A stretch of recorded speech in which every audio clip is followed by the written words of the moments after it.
တာကိုတေချာကြည့်ပါအန်ဂိုလိုကန်တစ်ကကလတ်အရာရှိတရားကိုနှုတ်ဆက်ဖို့သွားပေမဲ့သူ့လက်ကိုမနှုတ်ဆက်ခင်မှာပဲလေးစားတဲ့နေမဲ့သူ့လက်တိုက်ကိုချွတ်လိုက်တယ်အရာရှိကဖြုတ်ပြီးသူ့လေပင်ကိုညင်သားစွာဆွဲလိုက်တယ်လူတိုင်းကသူ့ကိုချစ်ကြတယ်ဆိုတာသက်သေပဲပြီးတော့နောက်တစ်ခဏမှသူလက်ကျင်ရည်စီဦးတည်နေပြီးအံ့ဩစရာကောင်းလောင်အောင်သူကလမ်းမကြီးပေါ်မှာတော့မလျှောက်ဘူးဘသူကမှမနှောက်ရှက်ခြင်းတလို့ဘေးမှာရှက်ရွံစွာနီးခဲ့တယ်ပြီးတော့ဒါကတခုတည်းသောအချင်းလည်းမဟုတ်ဘူးနောက်ထပ်မြင်ကွင်းတစ်ခုမှာလက်ကျင်ရည်ပြီးဆုံးပါတယ်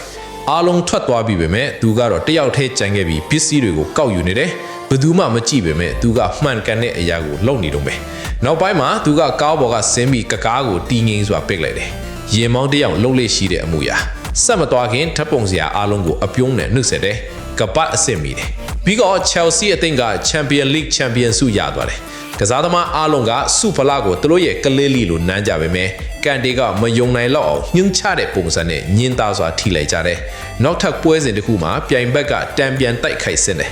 ကန်တေဟာကွင်းတစ်ခုလုံးကိုပြေးလွှားပြီးချင်းတဲ့တကောင်လိုခုခံကာကွယ်ပါတယ်သူ့လောက်ဘသူမှမပေးပါဘူးပွဲတစ်ပွဲအပြီးမှာသူဟာအသိန်းဖော်တွေတယောက်ပြီးတယောက်နှုတ်ဆက်ဖို့အဝတ်လဲကန်တစ်ခုလုံးကိုလှည့်လည်သွားလာပြီးသူ့ရဲ့ကျင်နာမှုကိုသူတို့အံ့ဩသွားကြပါတယ်နောက်ထပ်ခဏအကြာမှာတော့သူဟာအမိုက်ကောက်ဖို့ကွင်းထဲမှာပဲနေခဲ့ပါတယ်ကင်မရာတွေမရှိဘူးလူအုပ်ကြီးမရှိဘူးသူ့ရဲ့တကယ့်ယောက်ျားတစ်ယောက်ပါပဲ